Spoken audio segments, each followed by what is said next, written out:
Hello, this is wmpyr here to talk about the generator with you guys. Roughly 10 years ago, around that time, I dropped the word generator onto YouTube for my YouTube audience, and yeah, I think some people thought it was, they thought it was a cool word, like, oh, generator. Okay, that's really cool. But I don't think they really necessarily understood it. And yeah, watching some of those people actually made videos about it. And I don't feel like I did a good job explaining what the generator was. And in Filipino martial arts, it's really nothing new, and a lot of times they don't even mention it, or the word generator, no one really says it maybe, and that could be because it's just a natural thing, they don't really think much about it because it's a natural progression in your training. It's a natural skill development. But for me, I do think it's extremely important, and I want to go back to the notes, essentially, your Filipino martial arts training, and highlight the areas that I think is very important. And the generator concept to me is extremely important. So what is it? This could be your angles of attack form. This could be something like the Heaven Six. In this video, we were doing the Heaven and Earth. And yeah, what it is think of what a generator is. It is a continuous, like, circular motion that goes over and over and over and over, and it creates energy, right? It creates energy for doing something. Like, it will turn wheels, and that's how a car can move forward, something like that, right? Or produces energy for the home or whatever. So a generator produces something through a continuous cycle of motions. So let's take the Heaven Six, for example, right? It's called the Heaven Six because it's made up of six movements. You go 1, 2, 3, 4, 5, 6. Now, to turn it into a generator, the first thing you got to do is you got to make it continuous. So you go 1, 2, 3, 4, 5, 6, and don't stop.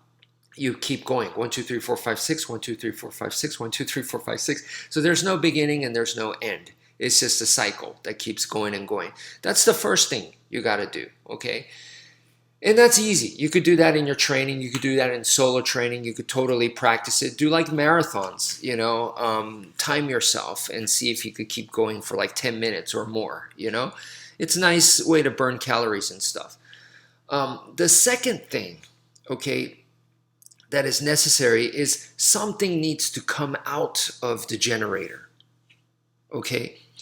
Now, if you're doing something like the Heaven Six, right? You're doing the Heaven Six, and you go into variations, which is the next step, right? So you've been working on your Heaven Six, you've tried it with different weapons, and then you've thought about, like, how can I figure this out and use this for real life application. You've done all that stuff, okay? And you continue to do it, but then you start thinking, about variations is definitely another thing.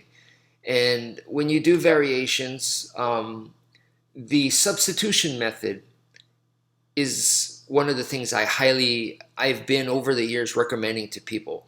So what that means is Heaven Six, like I said, is comprised of six movements, six moves. You substitute one of them for something totally different. It's still six. It doesn't change the number of moves. Now, other variations, which I recommend that you guys do, is that you guys are going to be adding to the Heaven Six. So then what happens is you're doing Heaven 7, Heaven 8, Heaven 9, because you're adding to it. It's more than just six. And when you start doing that, that's a natural progression into the generator. Okay, you're already getting into that. So right here, we were doing Heaven and Earth. Now we're back to Heaven 6. And then from here, I'm going to throw in, he threw in a move there that I didn't expect. And that's what the generator does. Okay. You just throw in something extra other than the pattern that you're doing. And then boom, I threw in that head strike to him, and you see he had to block it in a non-heaven 6 way. And then from there, you're supposed to immediately go back into the heaven 6. Okay. So that is the generator training when you do with partners. Now, I've been telling you guys about the generator, like I said, 10 years ago, and the way to practice that is you do your heaven 6 or angles of attack or heaven and earth or whatever form that you have in Filipino martial arts. And you start going into variations, sure, but really, if you really want to focus on generator, even better than variations is to actually do a move that's completely different. I don't care if it's your roof block, umbrella block, it's a stab to the midsection, it's the stab to the throat, it's a stab to the eye, whatever it is, put in a move like that, okay? Just a random move, and then immediately go back to your pattern, heaven 6, or mixed patterns, like what we were doing. We were doing heaven and earth and heaven 6. And we were actually switching from that without telling each other. And that is also, because it forces the partner to read the other person. Okay. So yeah, in real life, okay, the other person's not going to do heaven 6. They're not going to do heaven and earth, probably. More than likely, they're not. But learning how to read the person, that is what's important. So that's what we're training here. But when you're training solo, you want to be able to generate a move. In other words, add a move, spawn a move from the pattern. It just comes out from the same continuous motions. Just do heaven 6 on your own solo and keep going continuously. And then from there, bust out into like a fencing lunge, like stab, and then immediately go back into the heaven 6. As best as you can. Recover your footwork, recover your angle, retreat as you're doing it, but immediately go back to the heaven 6. And then from there, you could do what I just did right now, almost like a baseball bat swing. It wasn't, but like a power swing, and then immediately go back to the heaven 6. That is your generator training. Okay, and you could totally do that by yourself solo. Now, so I've been encouraging that to you guys years and years and years.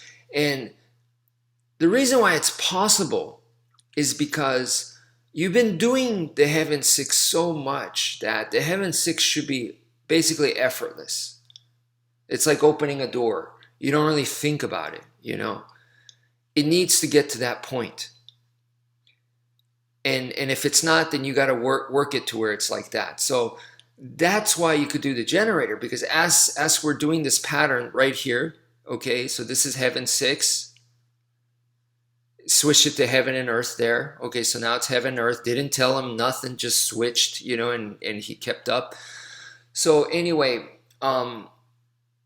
continue this motion like this, okay, and then from here you're just gonna throw in something totally random, right? Like that, right there. I threw in a side strike and then immediately go back into the heaven 6. The less time it starts to take you guys to recover, to go back to the heaven 6 or go back to the generator, the better. That's what you're working on, to immediately be able to adapt and immediately recover, boom, and then immediately go back into it just like that, So that's what we're looking for, is so that we can adapt, so we can read the opponent and we can adapt to the opponent, And once again, the reason why the generator is so successful is because it's so ingrained into your DNA, your muscle memory, that you don't have to think. It's just there. It's just like a quick switch away kind of thing. And therefore you can be thinking about, okay, I'm going to set him up for this shot. I'm going to hit him in the leg. I'm going to fake high and go low, or fake low and go high, or whatever. You can be doing that all the while you're doing the heaven 6. But the heaven 6 itself doesn't really take any effort or thinking power on your part, and that's why it works as a generator. So anyway, I hope that makes sense. And one step to me above the generator is something I call ghost sticks. And ghost sticks is the point where even if you don't have sticks in your hand, it feels like you have sticks in your hand.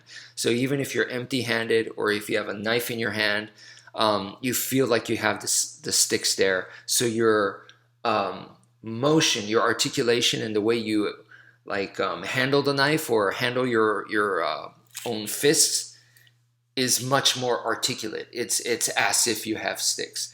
So anyway, that's it for now. Thank you for viewing, and take care, folks.